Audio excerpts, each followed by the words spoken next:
Whoa. Hey, I got an SG Junior here. These are just fabulous guitars. They're light and easy to reach up high and sound good. Real simple. One single P90, real simple bridge here. Volume and tone. Of course, the neck is glued in. This is a reissue from the 90s. It's got a pretty wide neck, fairly big frets. Everything's just kind of perfect. This guitar is a little tricky to keep in tune.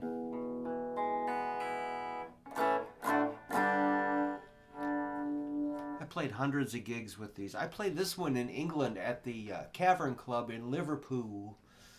You've heard of that, right? Well, anyway, I just want to show you an SG Junior. And I do like him because you can go way high up the neck.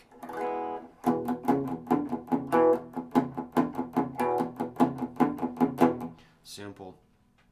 All right. I just want to give you guys a little pep talk about soloing. When you solo, say like on a, say in the key of A. Could pick any key, but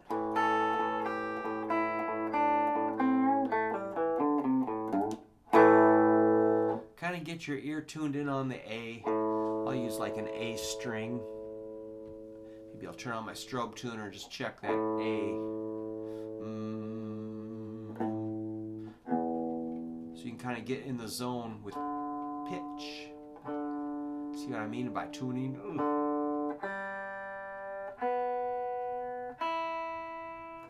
A little better. So, when you do your A minor pentatonic scale,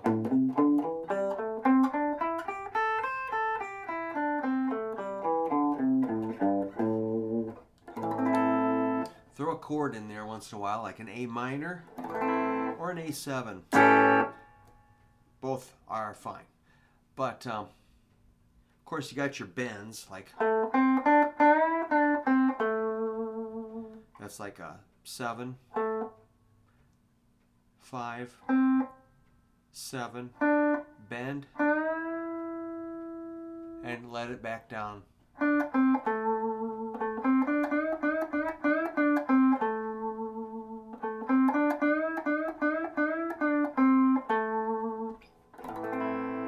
And go back and refresh your ear with the chord.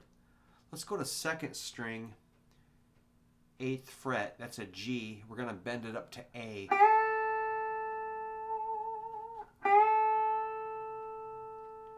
I just learned to do that by listening, but you can turn on your tuner and it's going to read G, and then it should read A.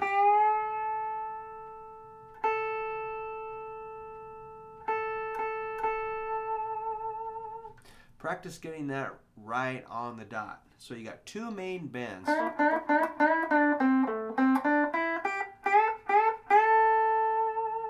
And you kind of learn the feel of that. Get as close as you can. All right, there's many more bends, but the third one I would say is first string, 8th fret.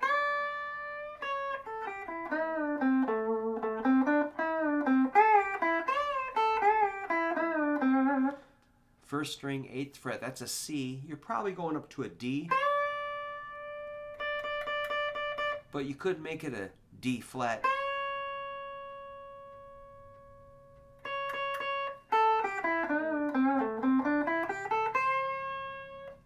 That one you've got some leeway. It doesn't have to be dead on pitch. I mean, yeah, we try to make everything in tune, but sometimes a note that's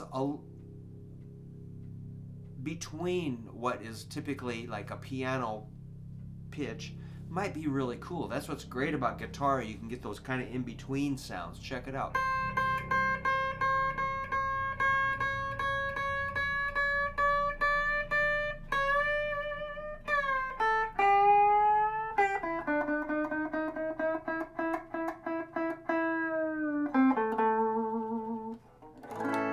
Keep checking your chord.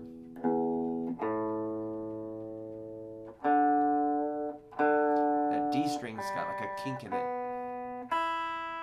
All right. So those are your three main bends, but remember you can bend a lot more.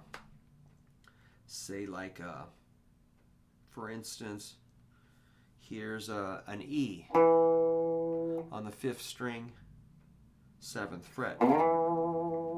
Maybe you bend the D up to an E.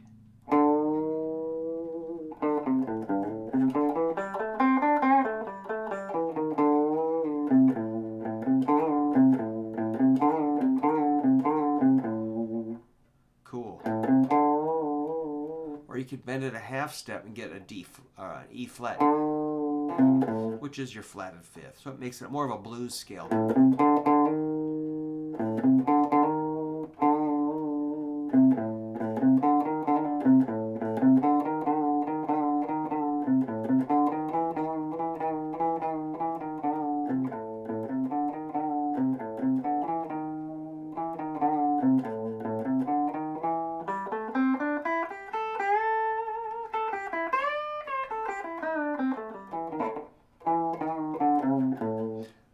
There's more.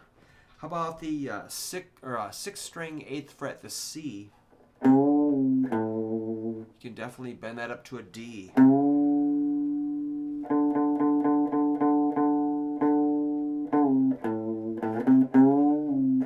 Or a D flat.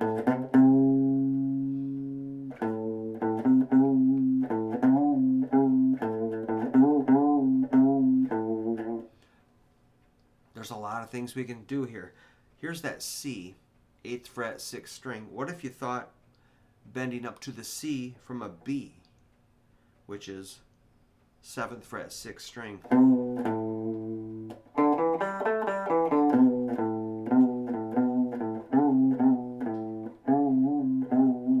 And you start combining all these little moves. Wow.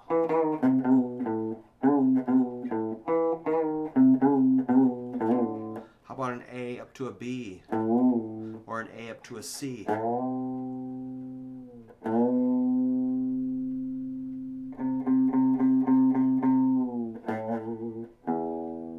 if you're bending a lot, check your tuning, because it will stretch your strings out of tune. So any note, you can bend from underneath up to that note. Say you're looking for this A, 4th string, 7th fret. Let's go to A flat and bend up to the A. That's a half step bend.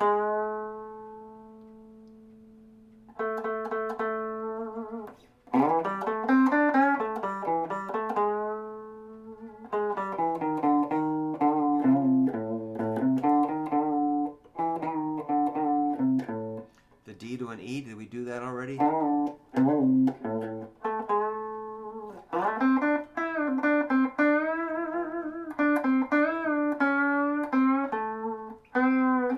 How about this C? You could go underneath it to a B.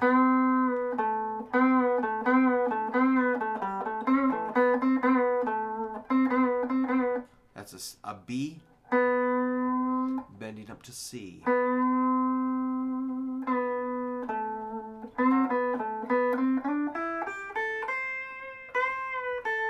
So it's endless. Here's a C on the 1st string, 8th fret.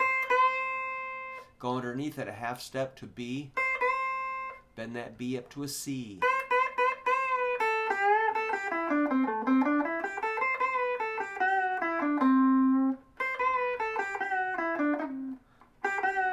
I love that one.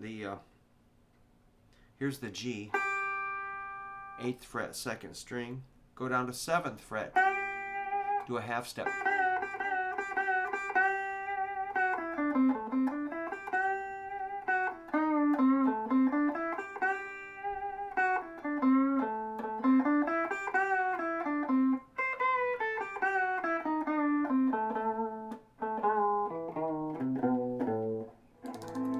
So you really I just call it dressing up that old scale, you know, that we all hammer through.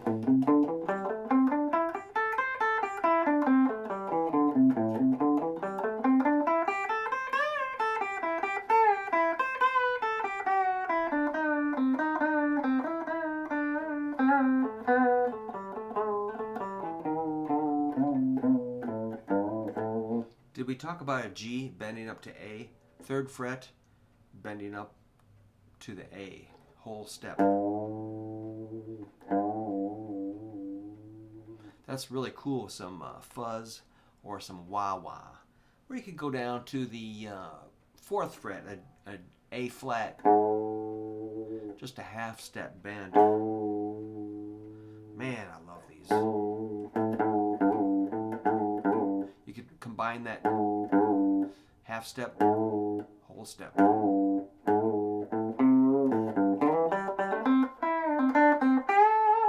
Put in some hammer-on and pull-offs.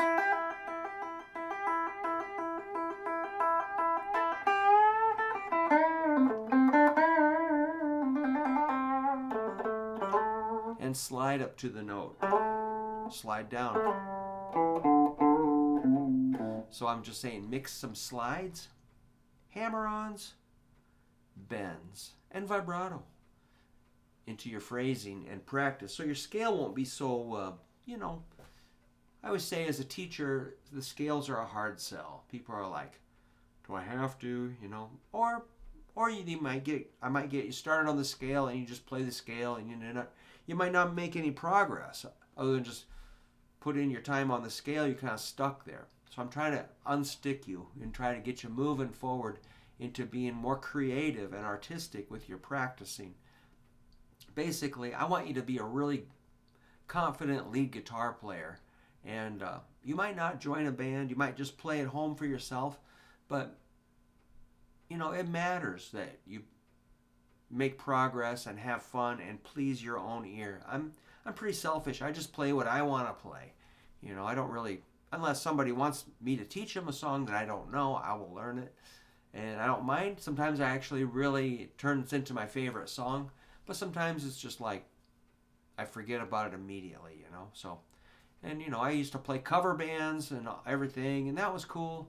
And I'm kind of glad I don't have to really do that so much anymore. I miss it, but not doing it's okay.